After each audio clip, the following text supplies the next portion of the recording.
Pujian yang kami sampaikan tadi Tuhan adalah hanya sebagian kecil daripada penyembahan kami, lewat mulut kami, lewat lidah kami, lewat roh kami. Tapi sesungguhnya penyembahan terbesar hidup kami ini adalah Tuhan, ketika kami menyerahkan seluruh kehidupan kami, menyerahkan masa depan kami, bahkan menyerahkan dosa-dosa kami kepada Tuhan, sehingga kami ini boleh terus Tuhan dipakai oleh Tuhan dengan luar biasa. Dan kami rindu Tuhan lewat Natal pada hari ini Tuhan, kami gak lagi bicara tentang apa arti Natal bagi kami Tuhan, tapi hari ini kami mau Tuhan melihat apa arti Natal bagi Kristus. Oleh karena itu Bapa yang baik, berikan urapan-Mu yang selalu baru, roh hikmat-Mu kepada hamba-Mu, lewat mulut, lidah, bibir hamba-Mu, serta seluruh properti hamba-Mu Tuhan, roh hamba-Mu, jiwa hamba-Mu, sehingga apapun yang hamba-Mu perkatakan hari ini bukan perkataan-perkataan daripada hamba-Mu sendiri, tapi perkataan-perkataan Kristus yang boleh nampak dan beracara dengan heran dan luar biasa, sehingga hari ini kami mengerti bahwa Kristus itu sungguh memiliki sesuatu yang tidak pernah kami pikirkan dan bayangkan sebelumnya. Terima kasih Bapa yang baik buat kelahiran-Mu dan kehadiran-Mu di dunia ini. Oleh karena itu Bapa, kami akan duduk diam mendengarkan firman-Mu seperti telinga seorang murid dan hati seorang hamba. Haleluya. Kita katakan bersama-sama, amin. Shalom Bapak Ibu Saudara. Selamat Natal. Selamat Natal, tapi belum tahun baru ya. Hari ini kita sungguh bersuka cita kalau dapat hadir ke tempat ini sama-sama.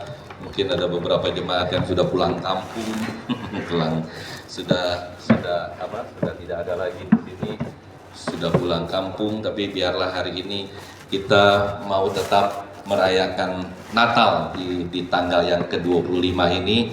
Kalau biasanya semalam kita ada perayaan malam Natal ya, tapi semalam tidak ada malam Natal, masing-masing di rumah kita masing-masing.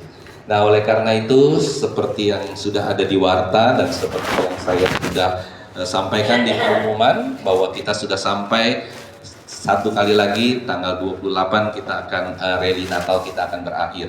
Dan hari ini kita akan bicara tentang satu judul, yaitu arti Natal bagi Kristus. Biasanya kita selalu bicara soal arti Natal bagi siapa? Bagi siapa? Bagi manusia. Tapi hari ini kita akan belajar arti Natal bagi Kristus. Jadi kita jangan egois. Arti Natal bagi kita, Kristus harus lahir bagi kita. Jadi hari ini kita belajar tentang arti Natal bagi Kristus. Mari Bapak Ibu Saudara, kita buka Injil Matius, dan saya minta untuk bangkit berdiri. Ya, Matius 26 ayat 6 sampai 13. Saya bacakan ayat yang 6. Ketika Yesus berada di Betania di rumah Simon Sikusta. Simon Sikusta. Ayat 7. Baca yang kencang. 1 2 3.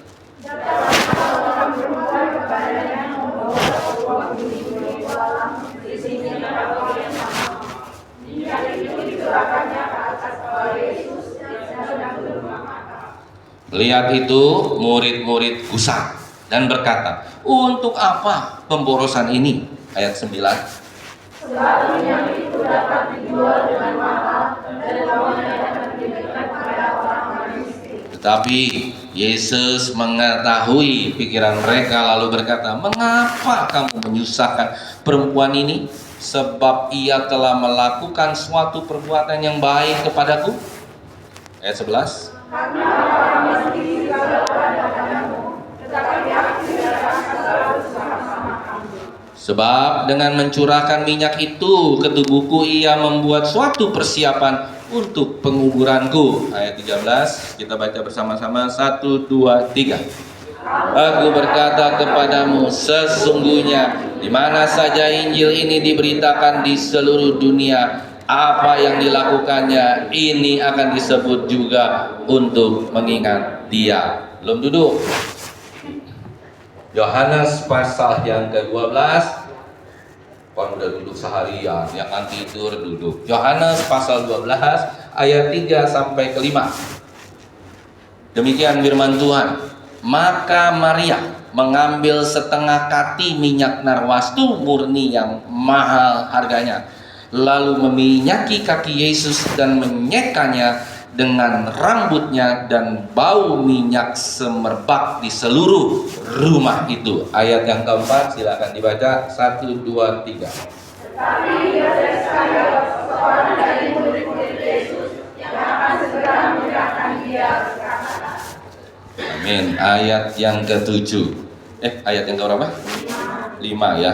Nah, berarti Bapak Ibu Saudara tidak ngantuk. Haleluya. Ayat yang ke-5. Mengapa minyak narwastu ini tidak dijual 300 dinar dan uangnya diberikan kepada orang-orang miskin? Ayat yang terakhir kita baca bersama-sama, ayat yang ke-7 saja. 1, 2, 3. Enggak, bukan ayat ke-6. Kalau saya bilang ayat ke-7, ayat ke-7. Ya, jangan ibu yang ngatur ayatnya. Masa pendeta diatur ayatnya. Ayo, ayat yang ke-7. 1, 2, 3. Maka kata Yesus, biarkanlah dia melakukan hal ini mengingat hari penguburanku. Tuhan memberkati. Silakan duduk.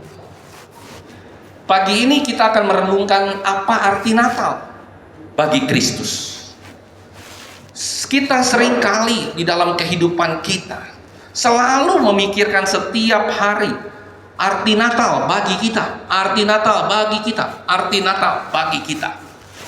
Dan kita seringkali berpikir, apa sih yang sudah Yesus lakukan ketika dia datang ke Bethlehem?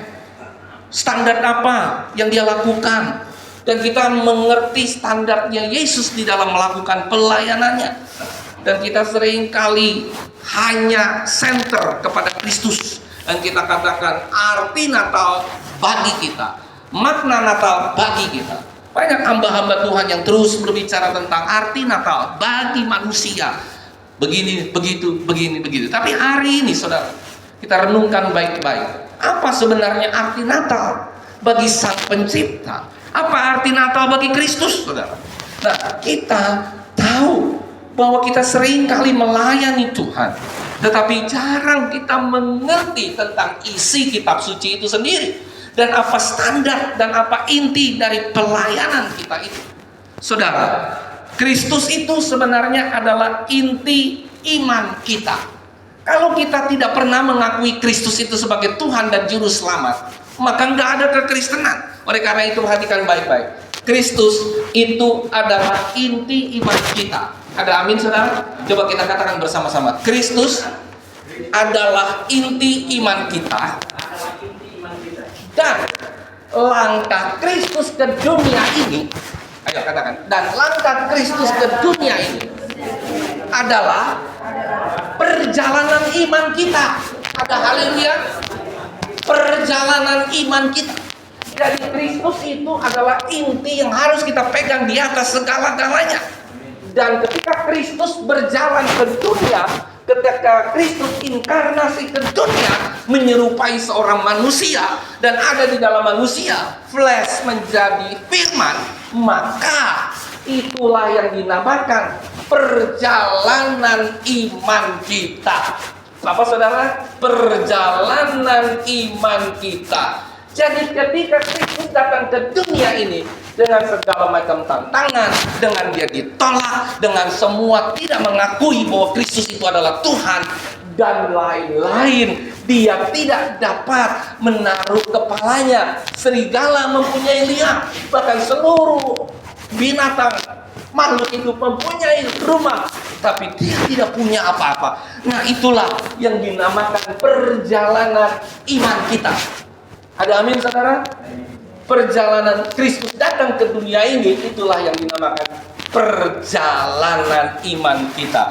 Kita diminta untuk mengikuti perjalanan iman kita. Kita diminta untuk mengikuti Kristus. Dan inilah yang menjadi standar Alkitab. Saudara, kalau kita lihat di sini, tidak pernah satu kali pun dari perjanjian lama sampai perjanjian baru Allah memuji manusia. Tidak pernah. Allah memuji manusia hanya satu kali di dalam seluruh isi Alkitab. Di mana, saudara? Di mana Allah memuji manusia?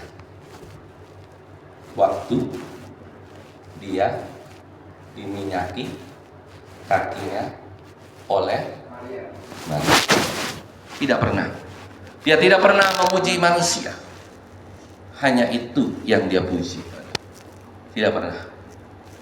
Oke, saudara, kita tahu itu. Nah, saudara, kalau kita bisa bayangkan, berbayang-bayang dan berandai-andai, mengapa bukan Petrus yang dipuji?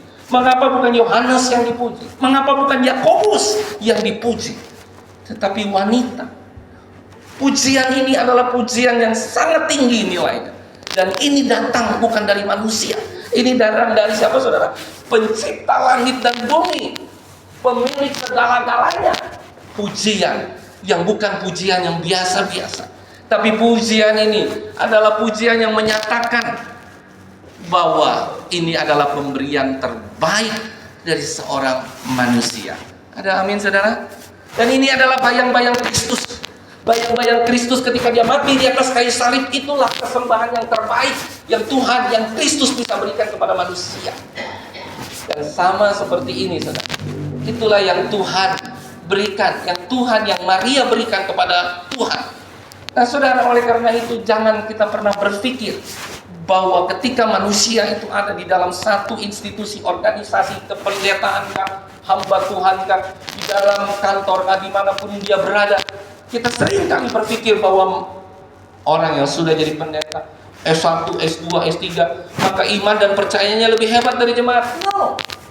Begitu banyak orang, begitu banyak ahli Farisi, ahli Taurat, orang-orang luar biasa yang saat itu ada di dalam kehidupan mereka, tetapi di dalam gereja, tetapi tidak ada satupun yang dipuji oleh Kristus.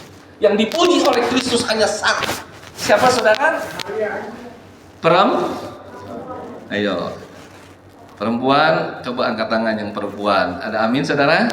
Wah, perempuan ini dipuji-puji oleh Tuhan. Saudara, mengapa ada pujian yang begitu luar biasa? Dan mengapa Yesus sampai hatinya tergerak memuji Tuhan? Saudara, sebenarnya berita tentang arti Natal bagi Kristus adalah satu, saudara.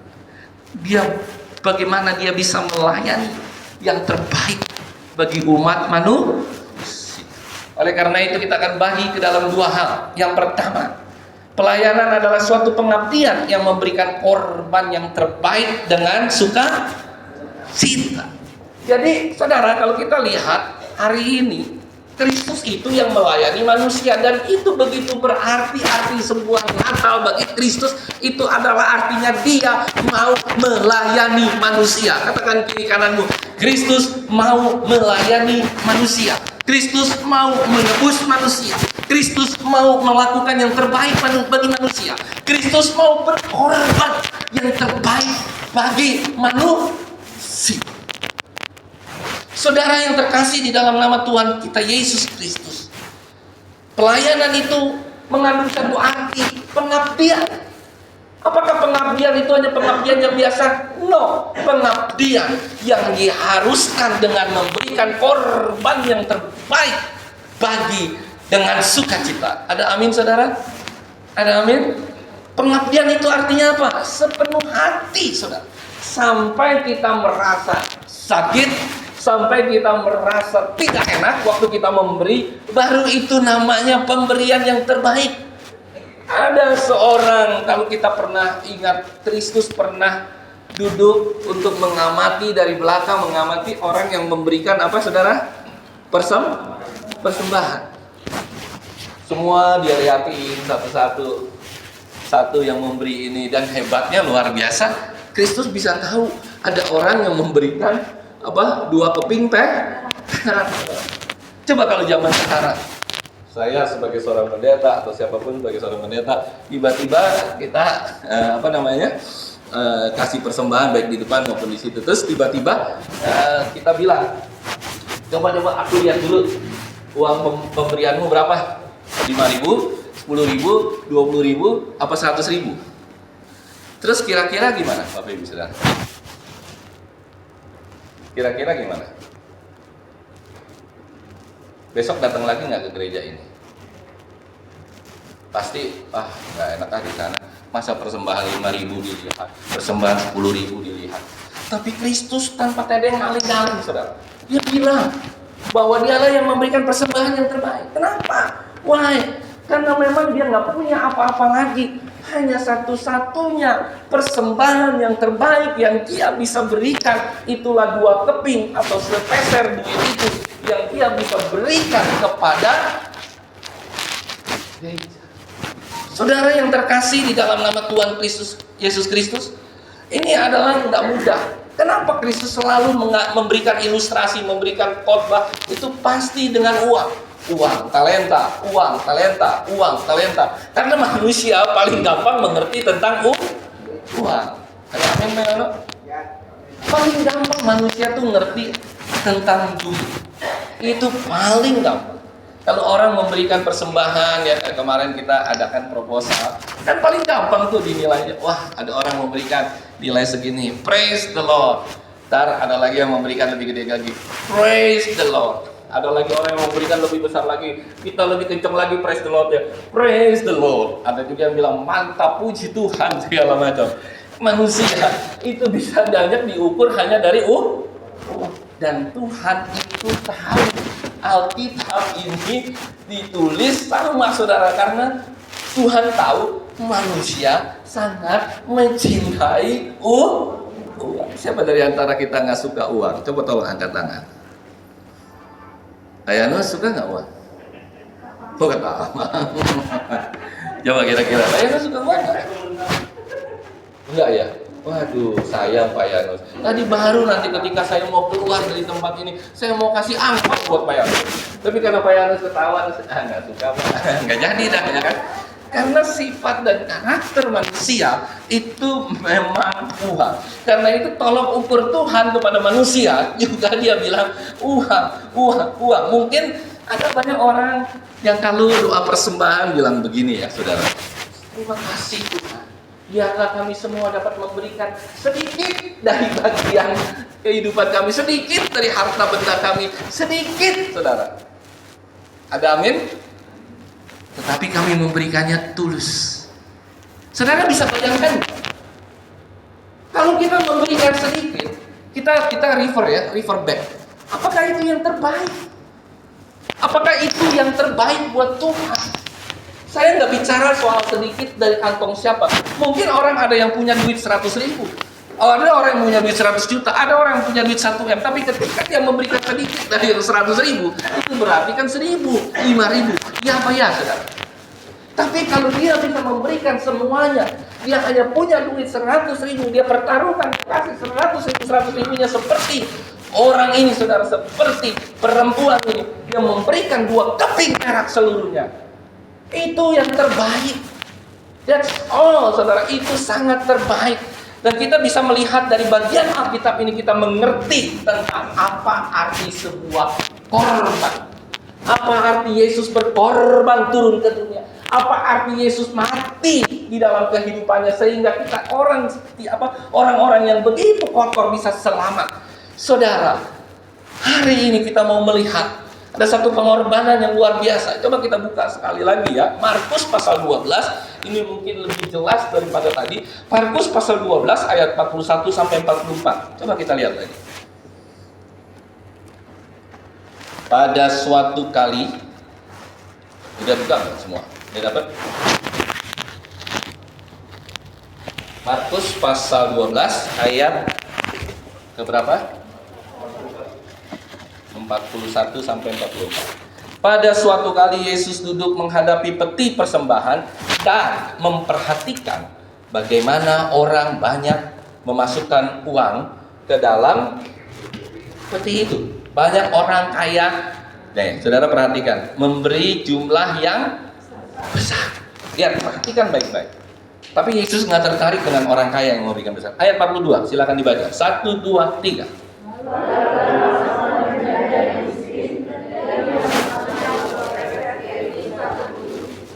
Inilah pertama kali kata duit dikenal oleh manusia. Itu ada duitnya. Pertama kali kata duit dikenal oleh manusia di situ. Ayat 43, maka dipanggilnya murid-muridnya dan berkata kepada mereka, aku berkata kepadamu, sesungguhnya janda miskin ini memberi lebih banyak daripada semua orang yang memasukkan uang ke dalam peti persembahan. Ayat 44, silakan dibaca. Apa saudara? Sebab mereka semua memberi dari persembahannya, tetapi janda itu memberi dari kekurangannya. Semua yang ada padanya itu seluruh hartanya. Lebih besar mana saudara? Orang konglomerat atau orang yang hanya memberikan dua keping? Saya mau katakan hari ini, hamba Tuhan, pendeta, yang mungkin termasuk saya, seringkali kita salah kaprah dengan pemberian. Kita menganggap ketika ada donatur besar bisa memberikan nilai yang besar, maka kita tepuk tangan, kita puji Tuhan, kita bilang Tuhan luar biasa. Padahal Tuhan tidak menganggap itu luar biasa. Ada amin, saudara? Orang yang mungkin punya duit 15 miliar memberikan uang 10 juta, kecil, sedikit atau banyak, saudara?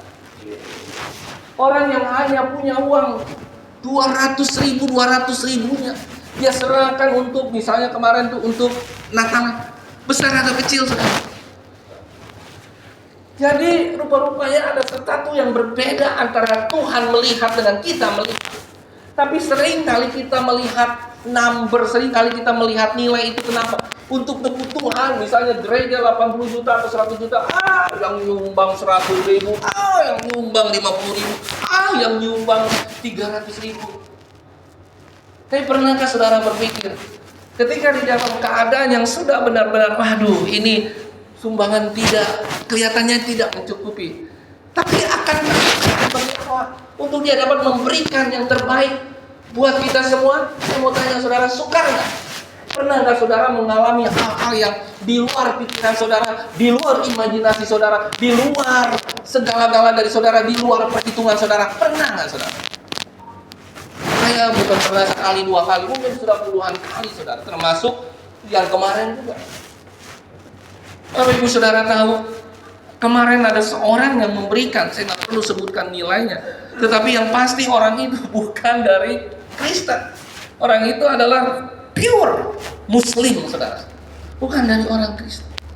Tetapi ketika kita berseru kepada Tuhan, ketika kita menghargai pemberian orang yang mungkin hanya 100 ribu, yang mungkin hanya 50 ribu, yang mungkin tidak besar menurut kita, tetapi menurut Tuhan itu yang terbaik. Jadi saya mau katakan, kalau di kantong kolektor kita, di semua yang ada di dalam persembahan itu, ada sesuatu orang yang memberikan dengan sepenuh hati, karena memang itu miliknya, kayaknya itu semuanya miliknya. Saya yakin dan percaya Tuhan berkenan terhadap orang tersebut, dan lebih lagi Tuhan lebih berkenan terhadap gereja tersebut, karena gereja itu pasti akan dipakai dengan dahsyat, heran dan ajaib. Yang percaya katakan amin. Kita sering kali berpikir ini, tapi pernahkah saudara berpikir orang yang hanya memberikan kolektor 5 ribu, 10 ribu, pernahkah saudara berpikir itulah uang satu-satunya, itulah dia untuk keluar, untuk dia makan, untuk dia minum, untuk dia pakai transportasi? Tidak ada lagi, saudara. Tetapi dia bisa berikan itu karena apa? Karena cintanya sama Tuhan, karena kasihnya sama Tuhan, karena dia mencintai Tuhan, makanya dia memberikan itu penuh dengan suka. Saudara yang terkasih di dalam nama Tuhan kita Yesus Kristus, orang yang memberikan ini kelihatan sedikit, tetapi Kristus bilang dialah yang memberikan yang terbaik bagi semuanya. Dan orang Kristen sering kali kena tipuan setan, saudara. Ya kan, sering kali tipuan setan yang membuat kita bingung.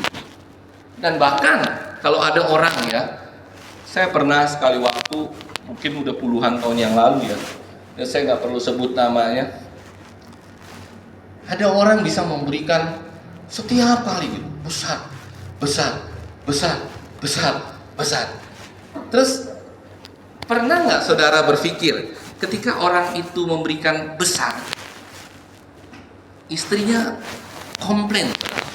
Pernah nggak saudara berpikir, misalnya orang ini punya uang hanya 10 juta, tapi dia kasih 10 juta itu untuk gereja. Kira-kira istrinya komplain? Komplain. Wah, 10 juta. Dia berikan semuanya buat Tuhan. Terus.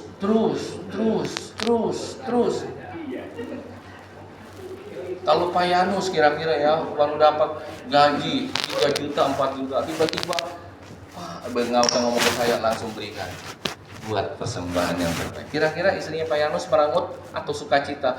Aduh Pak Yanus baik ya, engkau sudah memberikan untuk gereja. Tapi besok makan apa? Gitu kan? Pernah nggak kita berpikir seperti itu? Halo, pernah nggak kita berpikir seperti itu? Ini yang terjadi dengan seluruh murid-murid Kristus. Ini yang terjadi dengan Yudas Iskariot dan seluruh murid Kristus ketika Maria memberikan minyak narwastu yang terbaik bagi Kristus. Berapa harga minyak narwastu? 300 dinar. Upah orang saat itu adalah 1 dinar 1 hari. Kalau sekarang namanya apa tuh? UMR ya. UMR itu 1 dinar 1 hari. Berarti dia untuk mengumpulkan 300 dinar itu butuh berapa tahun? Coba kalau dia pintar. Hah? Setahun? 10 bulan? Yang bisa jawab, saya kasih hadiah. Nggak mungkin setahun. Kalau dia tabung 1 dinar atau 1 dolar itu setiap hari, dia mau makan apa, saudara? 10 bulan selesai.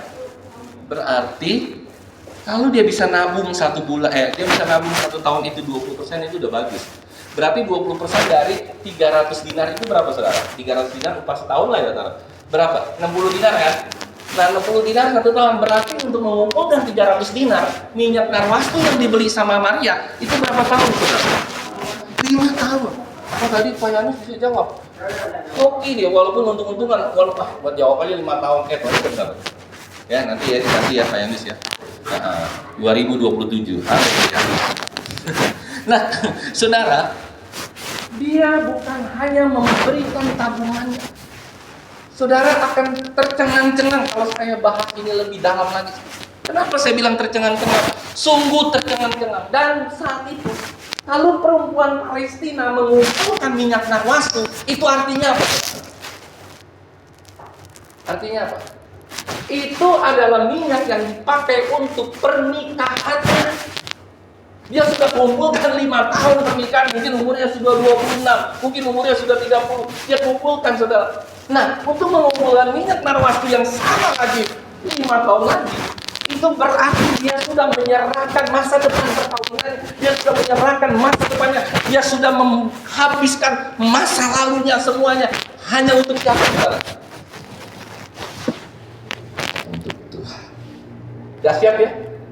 Kita hanya, kalau kita sering baca Alkitab, minyak narwastu 300, hebat ya, Maria bisa memberikan. Tapi kalau kita mengerti isi Alkitab yang sesungguhnya, kita akan tercengang-cengang bahwa Maria bukan hanya memberikan uangnya, tapi memberikan hatinya. Dia memberikan segala-galanya untuk Tuhan. Dia memberikan masa depannya. Dia berikan pernikahannya. Sekalipun aku nggak jadi nikah, sekalipun dia sudah punya calon, dia nggak jadi nikah, tapi dia tetap memberikan masa depannya bagi Tuhan. Ada amin, saudara? Itulah yang seharusnya kita sebagai orang-orang percaya bisa melakukannya dalam kehidupan kita. Jadi kalau saudara jangan berbangga diri, saudara punya uang 100 juta, saudara kasih 5 juta, saudara, wah hebat, lihat tuh sumbangan besar. No, buat Tuhan itu kecil. Ada amin, saudara? Tapi ketika Tuhan lihat engkau hanya punya uang 3 juta, 2 juta, 5 juta, diberikan seluruhnya. Dan saya yakin di tempat ini ada orangnya. Ada haleluya? Amin. Coba colek dulu kiri kananmu. Di tempat ini ada orangnya. Ada orang. Tos dulu dong. Oh, Pak Thompson aja udah tos. Tahu-tahu besok di rekening ada. Wah, karena semua jemaat di sini menyerahkan segala miliknya. Tapi nggak usah celana dalam, saudara. Ya, seluruh milikmu. Ya, tapi hanya yang bisa dipakai oleh Tuhan. Ya, jangan yang bau-bau dikasih sama Tuhan. Saya bilang hari ini, Maria. Tapi luar biasanya ada satu lagi yang lebih luar biasa. Saudara akan tercengang-cengang ketika Maria memberikan yang terbaik bagi Tuhan. Apakah berhenti sampai di situ? No. Apalagi yang dia berikan yang terbaik buat Tuhan? Coba kalau ada yang tahu, pernah dengar kisah ini. Apalagi yang diberikan terbaik buat Tuhan? Apa nih? Rambut. Rambut saat itu bicara tentang mahkota. Makanya kalau jadi wanita, rambut jangan dipangkas sepangkas-pangkasnya. Ya, ada wanita rambutnya botak. Rambut itu mahkota loh. Saat itu rambut itu mahkota. Dan Maria mau meminyaki kaki Yesus. Bukan dengan minyak. Minyak dulu dielap sama rambut. Jangan sampai salah. Para saudara, Maria meminyaki Yesus dengan rambutnya. Berarti dia pakai minyak rambut dulu, saudara. Terbalik gitu dia. Rambut baru dia gosok-gosok ke kaki Yesus. Yesus bilang, Maria cukup geli nih ya. Geli kaki Yesus. Usah. Nggak begitu salah, saudara. Jadi Maria sudah mengusap kaki Yesus. Barulah dia lap, saudara. Ini bicara soal apa? Hebat, luar biasa Maria. Dia tahu. Makanya kenapa Yesus sampai memuji dia. Dia tahu, saudara. Apa yang menjadi kesenangan Yesus? Kesenangan Yesus. Saya mau tanya sama kita semua, kenapa nggak wajah Yesus yang diminyaki? Kenapa nggak kepala Yesus yang dipakein? Kenapa nggak badan Yesus? Kenapa nggak tangan Yesus? Saudara pernah berpikir nggak? Ini bicara tentang mahkota yang ditukar dengan kerendahan hati. Mahkota Maria yang ditukar dengan hati Yesus. Dan Maria berkata, Tuhan, aku sudah berikan segala-galanya, maka aku juga wajib untuk menyembah Engkau. Karena itu aku taruh mahkotaku ke kakimu supaya Engkau injak. Saudara, itu persembahan yang tidak ada pernah lagi terjadi di dalam dunia ini. Baik di dalam dunia Kopingho, dalam dunia Silas, dunia apapun nggak pernah terjadi. Ada amin, saudara? Amin. Ini hanya pernah terjadi satu kali dan Yesus memuji wanita ini. Saudara, ada satu lagi yang membuat Maria itu benar-benar dipuji Tuhan. Karena apa, saudara? Yang terakhir dia katakan begini. Semua orang ngomongin sama Maria, Maria, ya kan? Mengapa engkau kasih 300 uang begitu banyak, 300 dinar hanya untuk meminyaki kaki Yesus? Nggak ada gunanya. Saudara sering nggak berpikir begitu? Istri saudara, suami saudara, anak saudara, malu ngapain sih? Katanya, pelayanan sampai ngotot begitu. Ngapain sih sampai serahin duit semua untuk pelayanan? Ngapain sih kamu berkorban untuk pelayanan? Iya apa ya, saudara? Mungkin dulu awal-awal baru kita pertama kali melayani Tuhan, kita mungkin on fire. Setiap hari kita memuji Tuhan, setiap hari kita datang ke rumah Tuhan dengan hati yang penuh dengan sukacita. Tapi lama-lama memble, saudara. Lama-lama turun. Tapi kalau kita melihat Maria, saudara, dia tidak demikian. Dia tetap punya semangat dan gairah dalam melayani Tuhan. Dan lebih luar biasa lagi ketika dia istilahnya dibully, dihina, dicerca oleh Yudas, oleh semua murid-murid Yesus. Kamu tuh boros. Saudara pernah boros nggak hidupnya? Halo, pernah boros nggak? Saya yakin Bapak Ibu Saudara sering kali boros hidupnya, tapi untuk kepentingan pribadi. Ada amin, saudara? Aku mau boros. Aku mau jalan-jalan, aku mau ini, boros-borosnya. Iya apa ya, saudara? Tapi pernahkah saudara boros bagi Tuhan? Ada amin, saudara? Ada amin? Mulai hari ini saudara belajar boros bagi Tuhan. Yang percaya katakan amin. Boros bagi Tuhan itu nggak akan pernah ada nilai nilai yang biasa-biasa saja. Ada nilai kekekalan sementara kau tukar dengan keborosanmu di dalam memberikan buat Tuhan seluruhnya. Kasihan. dahsyat. Jadi katakan kiri kananmu, mulai hari ini, ayo kita katakan kiri kananmu, yuk boros yuk buat Tuhan. Katakan yuk boros yuk buat Tuhan. Yuk boros yuk buat Tuhan. Jangan pelit-pelit buat Tuhan, boros buat Tuhan. Ya, Mayanus ya, daripada boros buat istri muda, mendingan boros buat Tuhan. Saudara yang terkasih, saya mau katakan, kalau kita sudah bisa memberikan yang terbaik, janda itu saudara ketika dia memberikan yang terbaik, mungkin dia keluar dari gereja atau dari bait Allah, dia mungkin, aduh saya nggak bisa makan, udah nggak bisa makan, udah nggak ada apa-apa lagi, saudara, dia nggak pakai apa-apa lagi, dia sudah lepas semuanya hanya untuk Tuhan. Tapi Maria dan juga orang tersebut, janda itu memberi dengan sukacita. Yang percaya katakan amin. Tapi juga jangan saudara bilang begini, aku memberi dengan sukacita 5.000 perak. Sukacitaku penuh. Memberi 20.000. Sukacitaku penuh. Giliran dari 50.000. Sukacitaku penuh. 100.000. Sukacitaku penuh. 1 juta. Suka kita penuh. Kasih 10 juta, narik nafas. Suka cita penuh. Makasih Tuhan. Saudara, kalau saudara bisa bersukacita di dalam pemberian yang terbaik, sebenarnya Kristus lahir ke dunia ini itu adalah dia memberikan yang terbaik buat seluruh umat manusia. Yang percaya katakan amin. Dia turun ke dunia, itu dia memberikan yang terbaik buat saudara dan saya pada hari ini.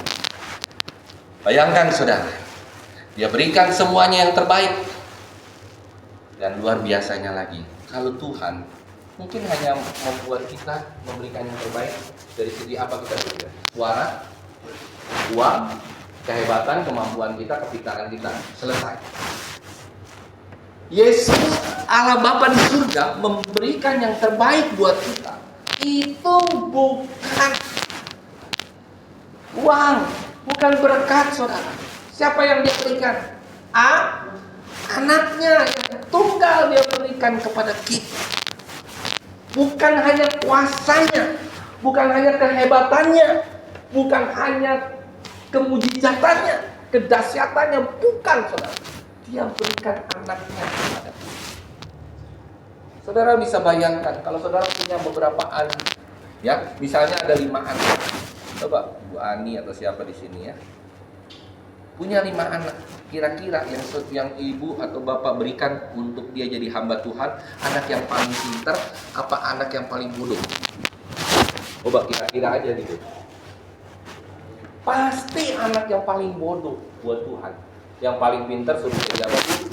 Insinyur, suruh jadi apa? Dokter, ya kan? Giliran anak yang ini kurang beres nih, ya kan? Kasih buat Tuhan, nanti diberesin sama Tuhan, kan gitu. Padahal yang Tuhan inginkan, saudara, yang Tuhan inginkan, dia bukan inginkan yang biasa-biasa, tapi dia inginkan yang terbaik dalam kehidupan kita. Kita bisa berikan buat Tuhan. Yang percaya katakan amin. Itu yang Tuhan rindukan. Dia sudah memberikan anaknya yang tunggal, pengabdian dengan sepenuh hati. Dan saya mau katakan hari ini, Maria adalah bayang-bayang daripada apa yang akan terjadi ketika dia lahir ke dunia ini. Dahsyat, heran dan aneh.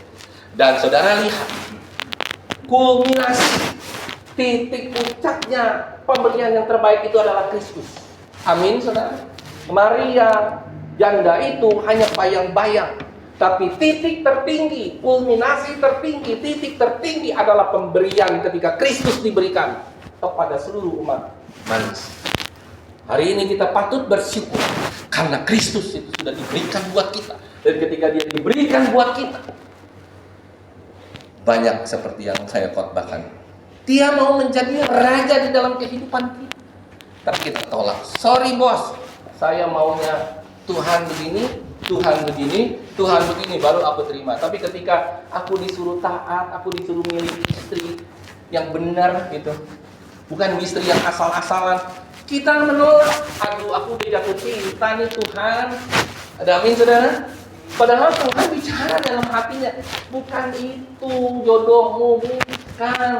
Tapi saudara tetap ngotot, nggak mau Tuhan, itu urusanmu, ini urusanku, istri urusanku. Tuhan nggak boleh ngurusin istriku.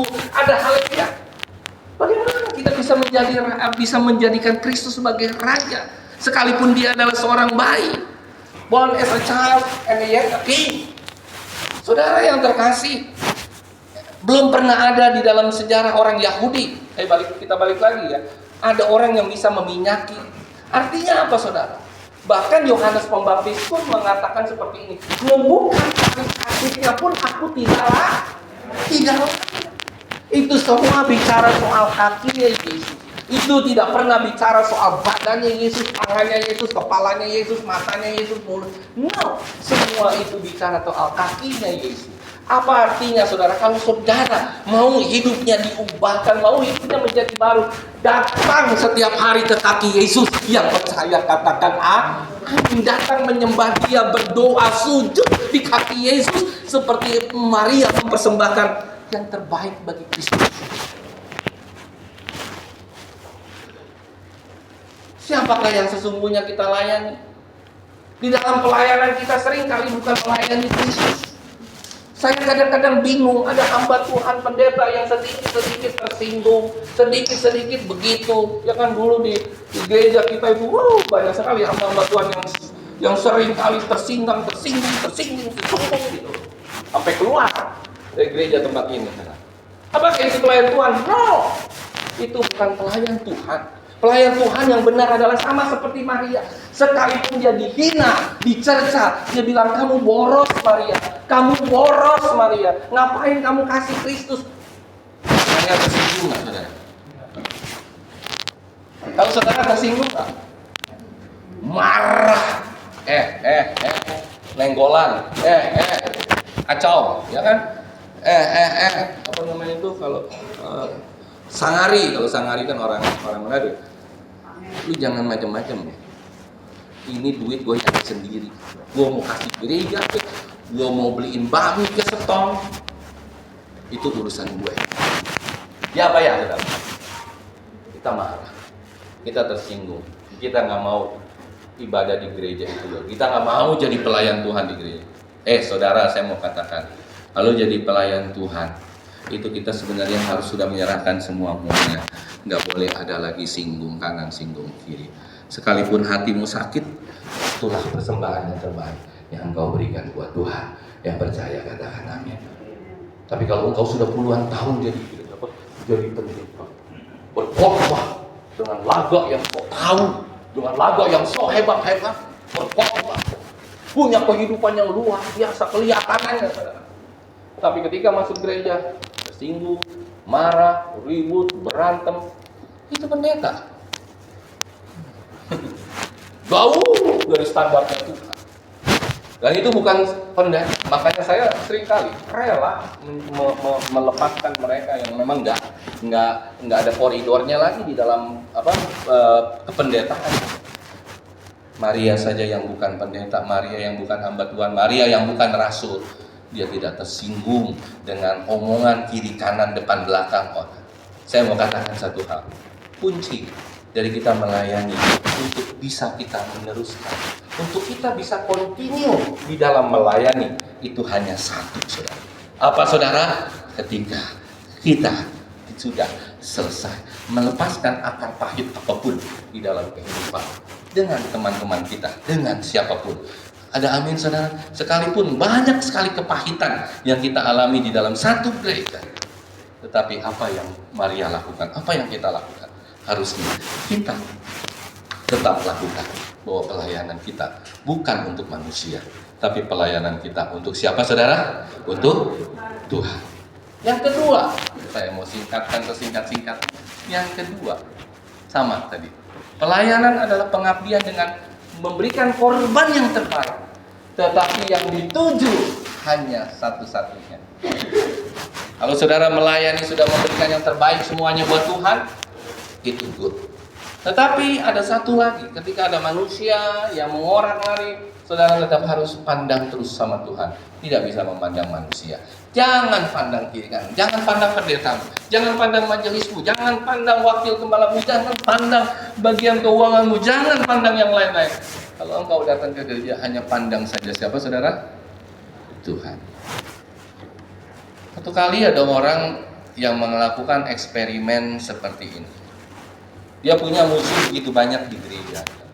Semua orang dia musuhin, saudara. Mungkin di gereja yang mungkin jumlahnya cuma 50 sampai 60 orang, musuhnya ada 8 orang atau 9 orang. Banyak nggak kira-kira?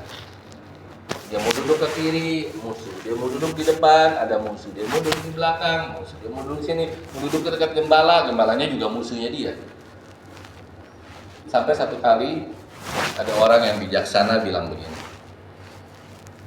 engkau tetap masuk gereja. Terus bagaimana caranya agar saya nggak ketemu musuh-musuh itu? Kamu bawa gelas itu isi penuh. Gelasnya air panas isi penuh. Kamu bawa. Saudara kira-kira kalau bawa gelas isi penuh panas, saudara akan ngelihat kiri, ngelihat kanan nggak? Pasti kita akan bawa pelan-pelan, kita ngeliatin gelasnya. Ada amin saudara? Sampai di tempat tujuan kita duduk. Waktu kita ke rumah Tuhan, nggak usah lihat kiri kanan, nggak usah lihat si A begini, si B begini. Saudara jangan kebanyakan ngurusin orang. Ada haleluya, ada haleluya.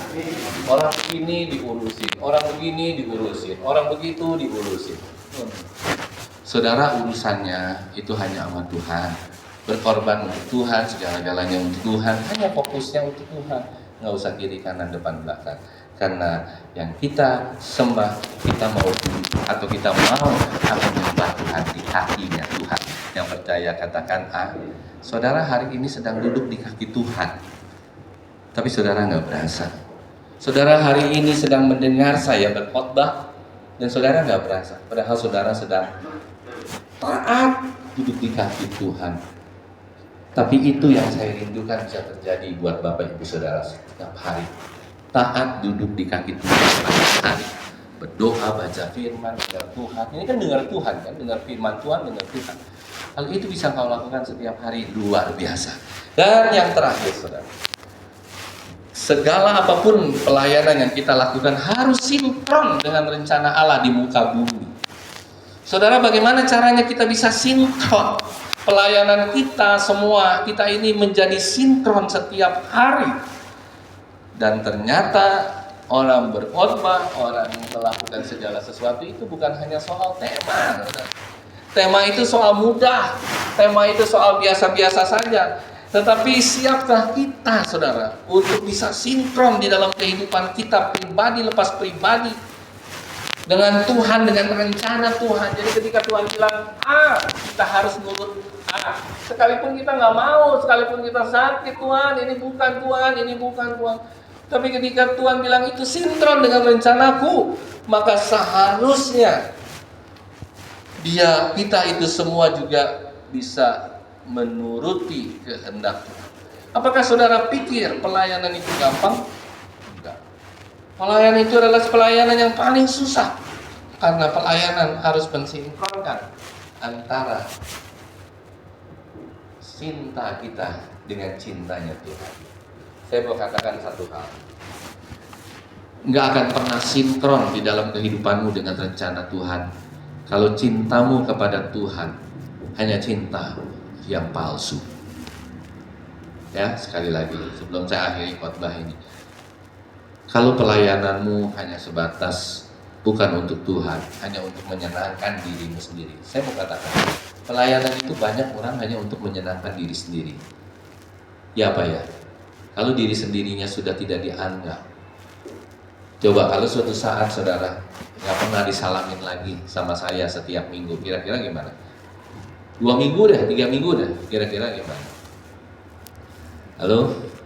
Yang biasanya saya salamin, senyum gitu, tiba-tiba saya nggak pernah nyalamin lagi. Apa yang saudara lakukan? Kesel nggak? Tersinggung nggak? Pondok nggak? Pasti. Itu namanya pelayanan saudara hanya bersentralkan kepada dirimu.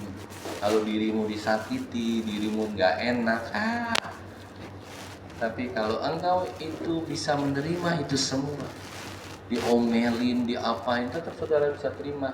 Itu berarti saudara sudah benar pelayanannya kepada Tuhan, sinkron dengan rencana Tuhan. Yang saya mau katakan yang terakhir, bagaimana kita bisa sinkron dengan pelayanannya Tuhan, bagaimana kita bisa sinkron dengan kasihnya Tuhan dan hatinya Tuhan. Hanya satu saudara, sangkal ini, pikul salib, baru bisa sinkron dengan Tuhan, baru bisa mengikut Dia. Jadi gini, kalau guru saudara hanya sangkal diri, pikul salib, sementara saudara mau senang-senang di sana, nggak pernah mau mengiringi Yesus sangkal diri pikul salib, ujungnya saudara sana, Kristusnya di sini.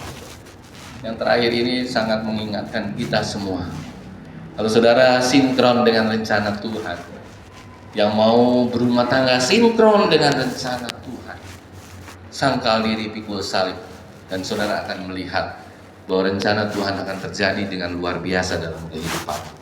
Dan Natal kali ini bicara tentang arti Natal bagi Kristus, buah pelayanan yang Dia berikan yang terbaik bagi saudara dan saya. Amin.